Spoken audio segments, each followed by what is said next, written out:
comentaba antes, iso si o recoñecemento da condición de autor. Bueno, tamén tes dereito a permitir ou non que se poida modificar ou non, ou transformar, traducir, ou que sea tu autor. Iso é algo que ti como autor tes dereito a controlar. E despois están os dereitos de explotación, que son de reproducción, distribución, comunicación pública, transformación, que iso son, digamos, os chamados vulgarmente dereitos de autor,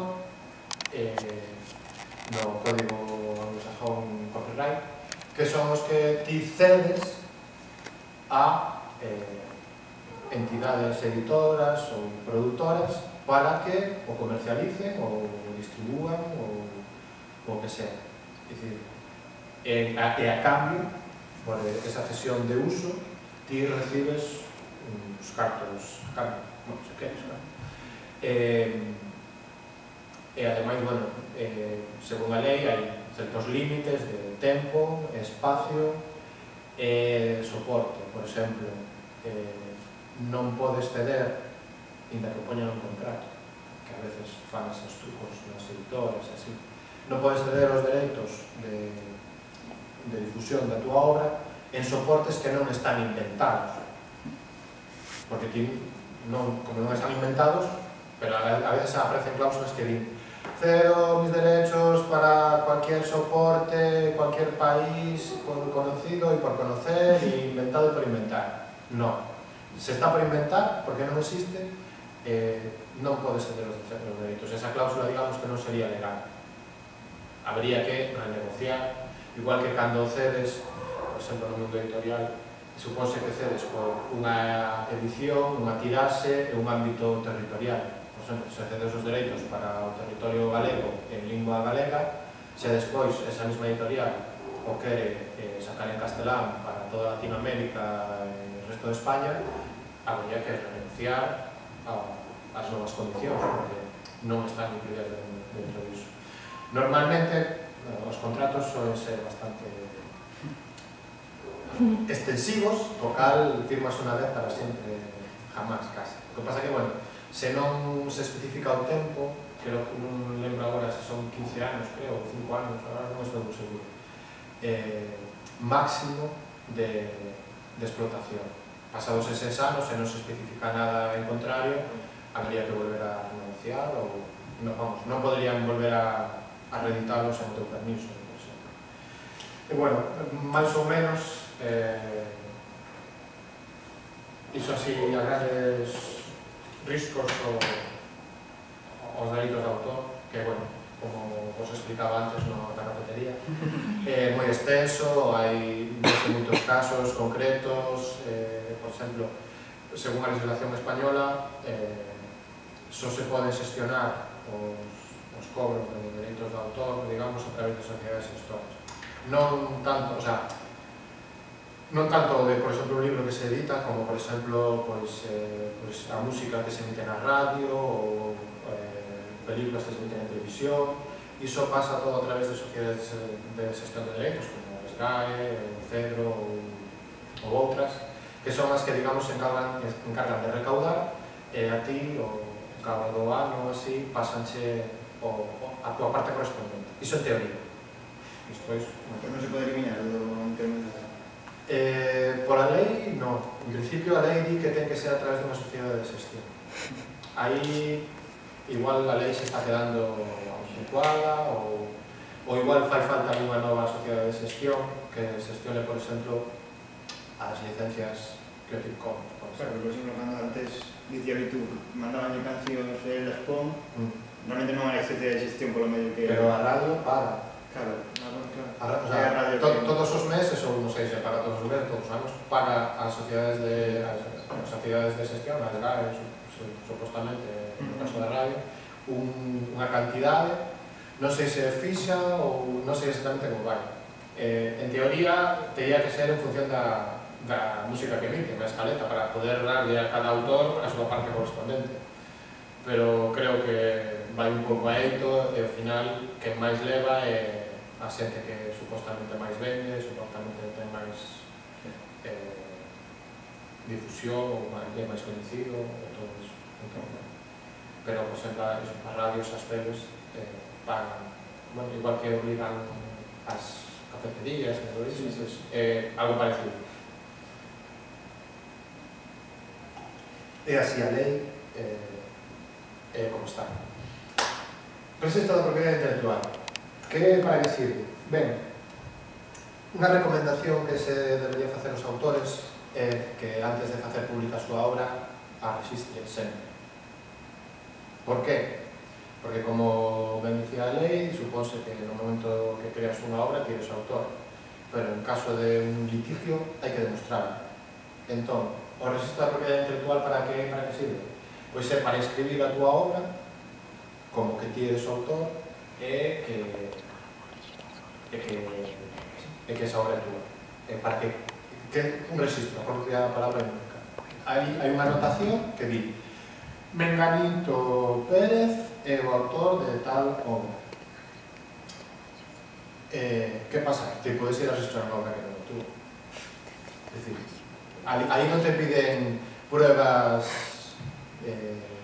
peritales para que demostres que a túa obra é túa. Aí supóse que ti fas unha declaración conforme iso é certo e que esa obra é túa. Entón, ali queda un registro feito e se algún día hai xuizo, prevalecerá sobre todo quen figura aí como autor desa obra. E non é de balde o registro nas oficinas de propiedade intelectual hai que pagar unha serie de tasas, depende, en función de escrita, artística, audiovisual, depende. Iso hai uns baremos. Pero hai, bueno, non sei. Pero digo que é realmente caro, por exemplo, os vos... Depende. Normalmente o que recomendan, por exemplo, pues imagínate, un disco, en vez de registrar canción a canción, levar o disco inteiro, registrar inteiro. Unha colección de relatos, pues igual, porque cada vez que faz un registro, cobranche. Entón, é mellor xuntar, digamos, registrar todo dunha vez, ou unha colección, ou algo, porque se sae máis a conta.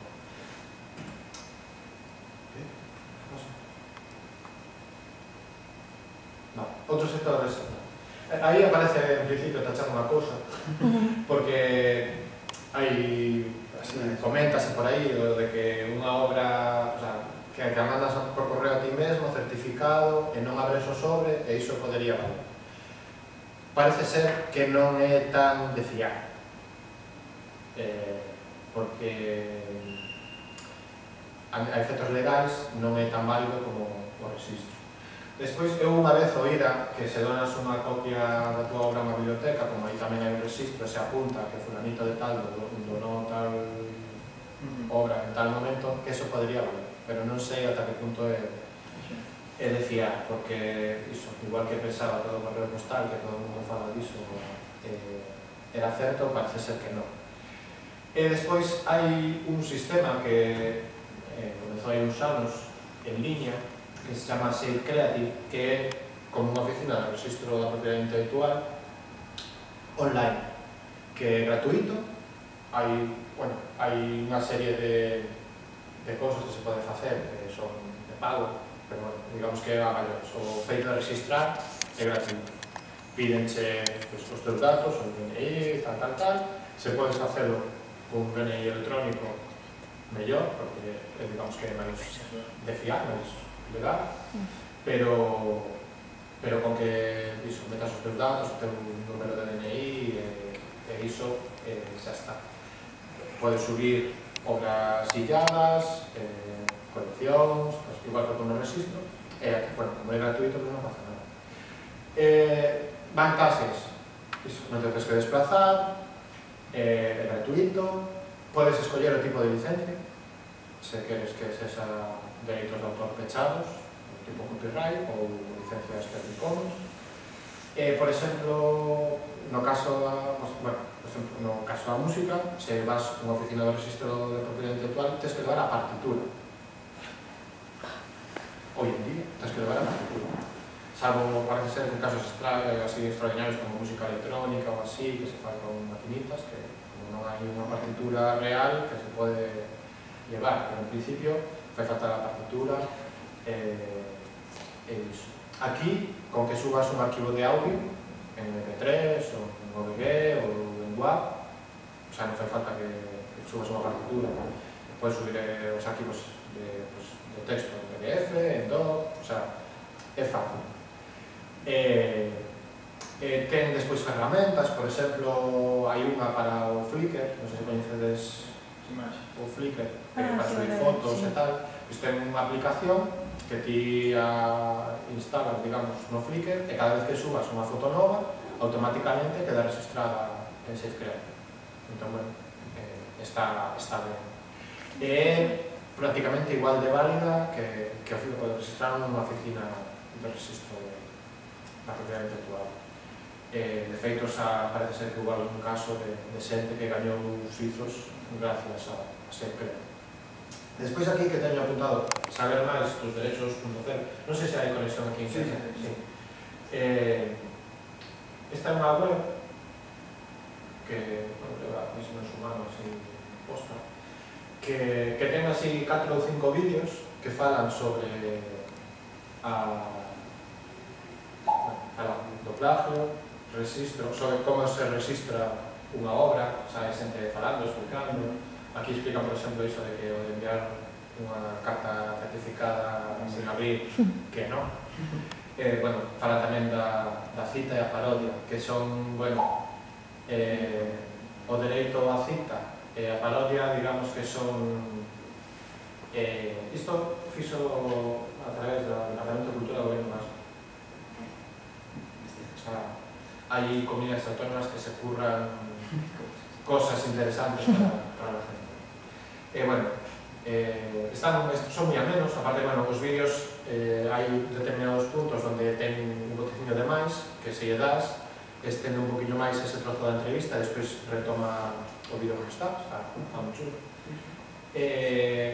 Iso, bueno, non comentei antes que a cita e a parodia, digamos que son as únicas excepcións que fai a lei da propiedade intelectual para uso dunha obra sen ter que pagar, digamos, sin infringir a lei. A cita é moi restrictiva, é para uso académico e educativo, e só para iso se pode facer cita. O sea, por exemplo, se nunha novela queres poñer ao principio de entrada da novela un fragmento de outra obra de outro autor que leve menos de 70 anos morto non estea vivo, terías que pedir permiso aos herdeiros ou ao autor para que te permitan poñelo e tal. Tamén hai por aí a lenda de que se pos menos de 30 segundos nunha canción non pasa nada, pero é mentira. Bueno, igual non pasa nada, pero non se pode, legalmente non se pode. Veume aí a cabeza ahora aos 70 anos. A duración dos dereitos do autor neste momento é de 70 anos despois da morte do autor, que non se pode facer nada con esa obra antes de pasar ao dominio público. O sea, que se eu, perdona que te interrumpo, se eu agora creo un poemario e quero poñer unha cita de Lois Pereiro, teria que pedir os dereitos de Lois Pereiro? Terías que pedir iso. Probablemente non terías pegas. Pero ainda que non vai a nin a publicar nin nada. O sea, quero dicir, se quero subir... Se non vas a facer público... O sea, sí, vou non facer público, pero subindo a rede, imagínate. Sí. En teoría deberías de pedir permiso. Xa. Porque é un fragmento dunha obra de alguén... Sí. Pero ainda que cite, que dele todo eso.